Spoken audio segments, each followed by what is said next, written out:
Magandang umaga, magandang hapon sa inyong mga lahat. Welcome dito sa Barbecue Chicken, isang Korean restaurant bagong established dito sa Robinson's Place, Antipolo. First time experience, so let's try.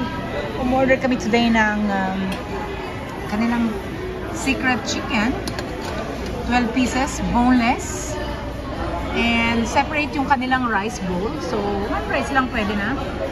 And then serve with salted radish. Very crunchy. And then order din kami nitong JJ Spaghetti, parang ganon. Noodles. Parang ganon, oo. Well, yung sa chicken, tikman natin. Parang may parmesan cheese siya. Sabi ng aking anak ay napakasarap. Let's see.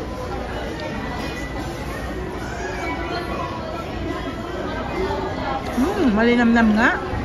Matamis.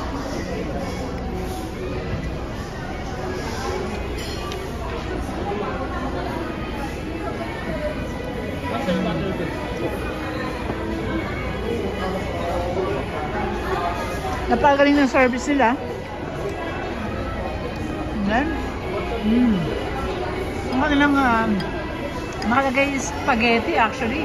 Pero parang noodles siya na ano, parang pancit canton style. Ano anak? Tikman natin.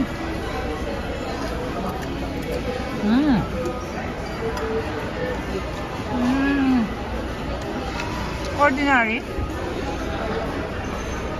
Okay lang, hindi siya maalat. Tikman natin to. Kung anong loob niya. Okay. Parang vegetarian ang loob, ano?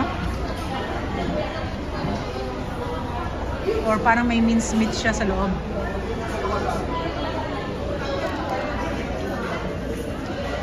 Okay lang. Malakas yung taste ng ano, ng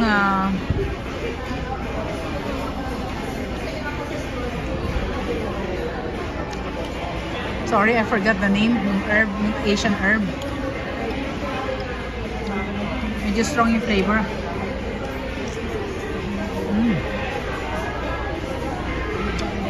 Serve with egg. Anak sa inyo yung egg.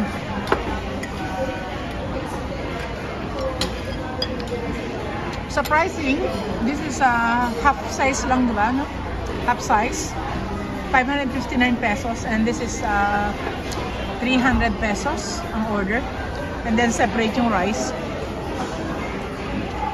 For ano, actually ito good for 3 to 4 person, pwedeng paghatian tong food na to. So dito lang to sa may loob ng Robinson's Place, ground floor, Antipolo.